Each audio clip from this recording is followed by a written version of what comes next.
Bonjour, bien-aimés dans le Seigneur, que Dieu vous bénisse. En fait, je fais un témoignage de ce que Dieu a fait pour moi. En fait, cela fait près de 10 ans que il y a un esprit de mort qui me poursuit, en fait, qui est vraiment installé, coriace même, qui est installé dans ma vie. Et en tout cas, chaque année, je fais des rêves. Et dans ces rêves-là, on me poursuit, on veut me tuer, tout ça. Et il se trouve que je vois leur visage et je les connais. En fait, c'est une vieille là, ma belle-mère et sa mère qui me poursuivent en rêve avec d'autres de leurs compagnons. Et il se trouve que j'ai fait un rêve dans le temps où ces mêmes personnes nous poursuivaient avec mes frères et on allait se cacher dans une cabane. Et elles se disputaient. La mamie là qui disait, mais je veux Edith, tu m'as pas donné Edith. Et sa fille qui disait, mais je t'ai donné Edith, c'est Edith que je t'ai donné. Elle dit, non, non, non, non, c'est pas Edith, tu m'as donné, la personne que tu m'as donné, c'est pas Edith, je veux Edith. C'est je veux Edith. Donc elles se disputaient comme ça. Et mes frères et moi, on était dans la cabane, on était cachés. Et pendant qu'elles s'approchaient de nous, il y a une lumière, comme un rayon de soleil, qui est quitté dans les cieux et qui a jailli sur elles, vraiment sur elles, que sur elles. Elles ont commencé à fuir. Et nous, on était toujours cachés. Et après, elles sont revenues. Elles se sont approchées de notre case, de la cabane où on était. Elles ont commencé à chercher pour vouloir prendre quelqu'un. Comme si elles cherchaient un poulet, voilà, comme ça.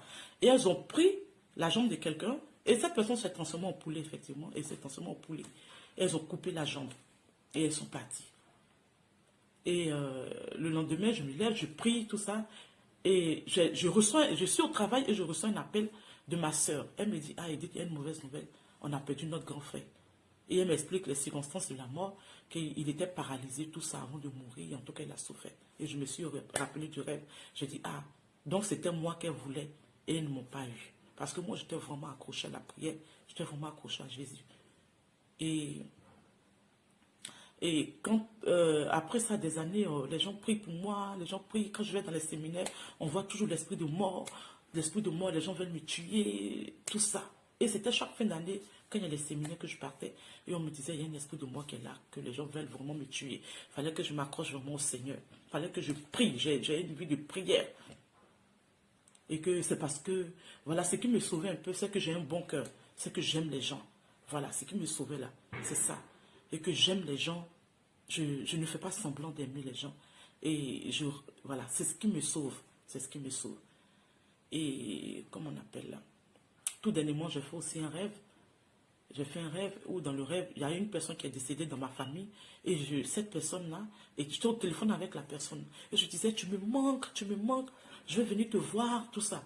Et la personne me disait, mais c'est toi qu'on attend. On attend que toi, il faut venir. Il faut venir. Puis je dis, non, moi je dois venir, je dois venir. Et c'est comme si je voyais mes enfants, tout ça, mon mari. Et ça ne me disait rien, mais je voulais aller là où, de l'autre côté. Et alors que la personne est décédée. Et je dis, j'étais contente de parler à cette personne. Et j'ai voulu partir. Le lendemain, je me lève, je dis, ah, ça recommence. Donc j'ai prié. Et le vendredi, on s'est retrouvés à l'église. Après notre répétition, j'ai rencontré le pasteur là, je lui ai expliqué. Et il m'a un peu parlé, il m'a fait des révélations, il m'a parlé de ma vie, vraiment.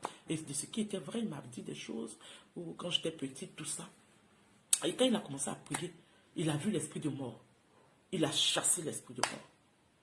Et déjà, mais avant, il m'a dit, ah, fais attention, ma fille. Parce que ces gens qui sont après toi là, c'est des gens qui sont des personnes très mauvaises, très méchantes. Il faut vraiment que tu fasses de Jésus vraiment ton ami, quoi. Il faut vraiment t'attacher à Jésus. Et après, il a commencé à prier pour moi. Quand il a dit l'esprit de mort là, je suis tombée. Fonction. Pendant au moins, je ne sais pas combien d'heures. En tout cas, le Seigneur a commencé le pasteur a commencé ma délivrance. Il a commencé ma délivrance, prier. Et quand il priait, j'avais l'envie de vomir. En tout cas, c'était fort. Et l'esprit de moi qui se manifestait. Et le pasteur qui disait, tu vas partir, tu vas la libérer, tout ça. Et je vomis, j'avais mal au ventre, tout ça. Et après ça, quand il a fini de prier, il m'a dit, il faut te reposer, que Dieu va faire quelque chose.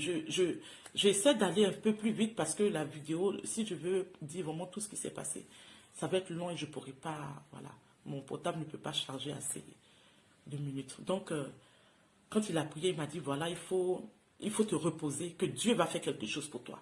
Il va faire quelque chose pour toi. Et repose-toi. Il a dit à mon mari, Il a dit à Stan, repose-toi et laisse qu'elle se repose. Dieu va faire quelque chose pour elle. Donc, on est arrivé, on a fait ce que le pasteur nous a dit. Et les semaines qui ont suivi, j'ai appelé mon grand frère pour avoir des nouvelles. La semaine qui a suivi, en tout cas. Et j'appelle pour avoir des nouvelles. Il me dit, il me donne des nouvelles et il me dit, il y a une nouvelle qui n'est pas bonne. Parce qu'on a perdu, il y a quelqu'un qui est décédé. J'ai dit, qui? Il me dit, comment on appelle là? Cette mamie-là, qui voulait coûte que coûte me tuer là. Cette mamie qui me poursuivait, qui disait, tu ne m'as pas donné, dit, tu ne m'as pas donné, dit. Après la prière du pasteur, Dieu n'a pas attendu. Dieu n'a pas attendu. La femme, elle est morte, elle est décédée. Vraiment, voilà ce que le Seigneur a fait pour moi. Et quand j'en parle, j'ai encore des frissons. Vraiment, Dieu, la puissance de Dieu n'est comparable. Dieu, il est puissant. Dieu, il est puissant. Depuis des années, c'est maintenant que le Seigneur m'a délivré de cet esprit de mort. En tout cas, je rends gloire à Dieu. Soyez bénis dans le nom de Jésus. Alléluia. Waouh! Alléluia. Est-ce que tu vois, moi, ce témoignage, c'est vrai pour les autres témoignages, j'ai dit waouh. Ce témoignage-ci, je peux aussi encore dire waouh. Mais quand je l'écoute, j'ai envie de pleurer. J'ai envie de pleurer. Parce qu'au-delà de sa puissance, ce que Jésus a fait dans la vie de notre sœur Edith, il a manifesté son amour. Il a manifesté son amour. Quand elle est venue dans le bureau et qu'on a commencé à prier, l'Esprit de Dieu m'a dit, ce qui était planifié, c'est qu'elle ne passe pas l'année 2020. C'est qu'elle ne passe pas l'année 2020. Et dès qu'on a commencé à prier, l'esprit de mort, l'esprit de sorcellerie, il y avait comme un esprit de sorcellerie qui possédait sa vie. Donc quand on a commencé à prier, quand j'ai commencé à prier, j'ai invoqué le feu de Dieu. L'esprit a commencé à se manifester dans mon bureau. L'esprit a commencé à se manifester. L'esprit l'a agité. Elle se traînait, tournait. Et Jésus me disait, il avait été prévu qu'elle ne passe pas l'année. Mais je lui fais grâce. Je vais la libérer. Et j'ai senti que c'était pour elle un soir de libération. On a prié. J'ai invoqué le feu. J'ai invoqué le feu. Et à un moment donné, je dis à l'esprit de Dieu m'a dit, c'est un esprit humain. Peut-être que vous ne savez pas ce que c'est.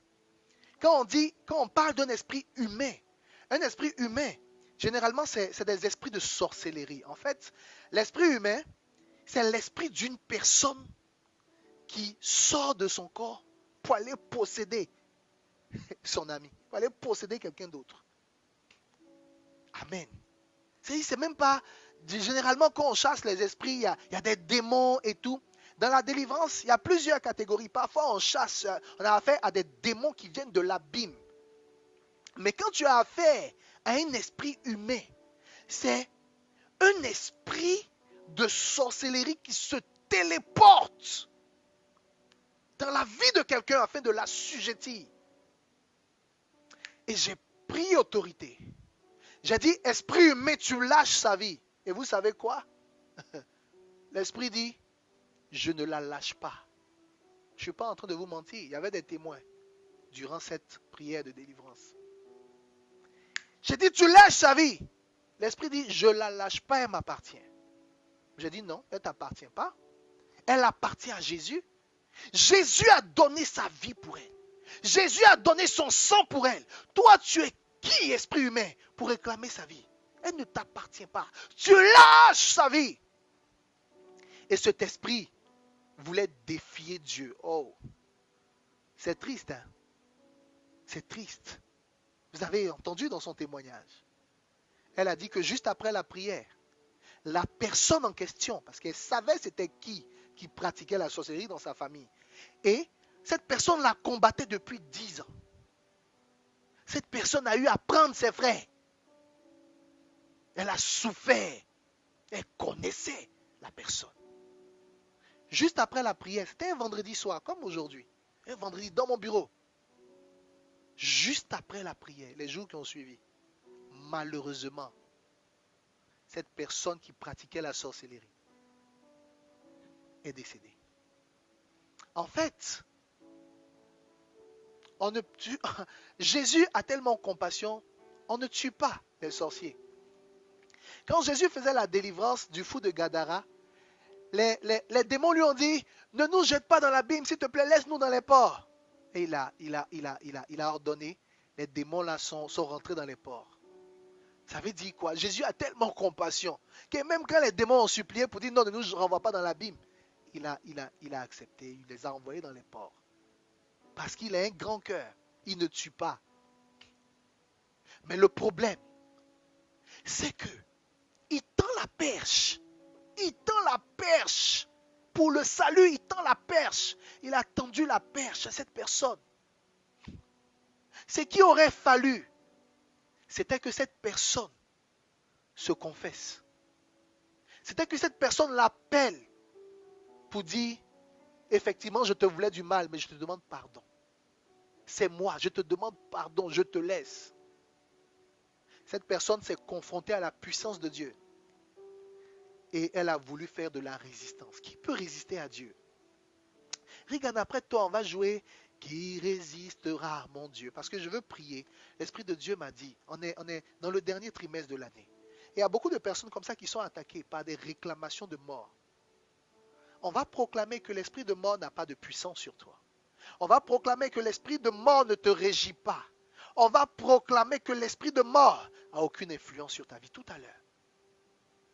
Donc cette femme, cette personne-là, Dieu lui a tendu la main pour la sauver, pour la libérer, pour la délivrer, pour lui dire laisse ma fille Edith tranquille. Elle a voulu défier Dieu. Ça lui a été fatal. Alléluia, ça lui a été fatal. Qui en veut à ta vie? La Bible dit que tu reposes sous l'ombre du Tout-Puissant. Et c'est cette dernière prière qu'on va faire avant de terminer notre moment. Demeurer sous l'ombre du Tout-Puissant. Demeurer sous l'ombre du Tout-Puissant. Demeurer sous l'ombre du Tout-Puissant. Renda la bachène des lébros. Qui résistera à mon Dieu? Rendo lobo chène des lébros. Si tu rêves et que dans ton rêve on te poursuit, si tu rêves, dans ton rêve tu te vois attaché, si tu rêves, tu te réveilles toujours essoufflé, parce que des gens veulent à ta vie. Ce soir est une soirée où Dieu veut te faire grâce. C'est une soirée où Dieu veut te faire grâce. C'est une soirée où Dieu veut te faire grâce. Le surnaturel de Dieu, le surnaturel de Jésus est rempli d'amour. Là où le surnaturel du diable n'a aucun amour. Le surnaturel du diable, c'est un monde d'intérêt. Le surnaturel de Dieu, c'est un surnaturel qui est l'idée, qui est dirigé par l'amour. Jésus manifeste sa puissance dans la vie de ses enfants par amour. Jésus sauve ses enfants par amour. Parce que lui, il se présente à nous comme étant un père. Dans le surnaturel du diable, il ne te voit pas comme un fils, il te voit comme un client. Il te voit comme un client. Un client, on peut se débarrasser de lui. Mais dans le surnaturel de Jésus, il te voit, il te verra toujours comme un enfant, comme un fils, comme sa fille, parce que c'est lui qui t'a créé. C'est lui qui t'a créé, bien-aimé. Et s'il veut te délivrer ce soir, s'il veut te libérer ce soir, c'est parce qu'il t'aime. Lève la main là où tu es. Seigneur Dieu, je te prie, par ton amour, Seigneur, par ton amour, Jésus, par ton amour, Père, par ton amour, c'est ton amour que j'appelle sur nos vies. C'est ton amour que j'appelle sur la vie de tes enfants. C'est ton amour que j'appelle, Seigneur. C'est ton amour que j'appelle, Jésus. C'est ton amour que j'appelle. C'est ton amour que j'appelle. C'est ton amour que j'appelle. Délivre tous ces captifs. Délivre tous ces captifs. Toute personne qui avait été retenue dans un filet de l'oiseleur. Toute personne qui avait été programmée par un esprit de mort. Toute personne qui avait été programmée par un esprit de destruction. Toute personne qui avait été réclamée par un esprit de sorcellerie. La Bible dit que le Fils de l'homme est paru afin de détruire les œuvres du diable. Je prie que ta puissance vienne dans la vie de ces personnes afin de détruire les œuvres de Satan. Afin de détruire les œuvres de Satan. Seigneur, agis. Seigneur, agis. Seigneur, agis. À qui iront-ils? Tu as les paroles de la vie. À qui iront-ils? Vers qui se tourneront-ils? Vers qui iront-ils? Jésus, tu as les paroles, tu as les paroles, tu as les paroles de la vie. C'est toi qui donnes la vie.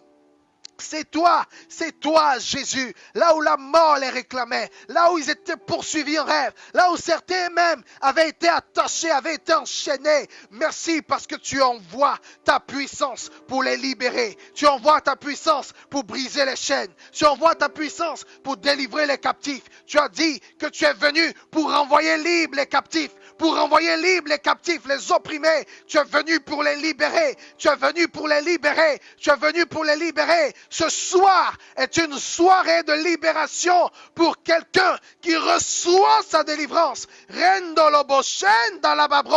Quelqu'un qui était étouffé régulièrement dans ces nuits. Je déclare que cet esprit d'étouffement lâche prise, lâche sa vie dans le nom puissant de Jésus. Quelqu'un qui avait été programmé pour mourir par un accident. Seigneur, tu changes les choses, tu changes les choses, tu changes les choses. Tu évites à cette personne cet accident dans le nom de Jésus. Quelqu'un qui avait été réclamé pour mourir par empoisonnement. Jésus, tu accordes la grâce à cette personne de ne pas aller dans ce lieu où elle a prévu, où les gens ont prévu l'empoisonner. Tu détournes ses pas de ce lieu d'empoisonnement. Tu détournes ses pas de ce lieu d'empoisonnement. Tu détournes ses pas de ce lieu d'empoisonnement. Seigneur, toute personne qui avait été réclamé par des liens de famille, par des liens de sorcellerie. Merci parce que ton amour se déploie afin de racheter, de le délivrer et de libérer tes enfants. Dans le nom puissant et précieux de Jésus, j'ai prié. Merci Seigneur. Amen. Amen. Merci Jésus. Tu es le Tout-Puissant, Personne n'est comme toi. Jésus est, tu es le Tout-Puissant, Le Tout-Puissant, c'est toi. Jésus est, tu es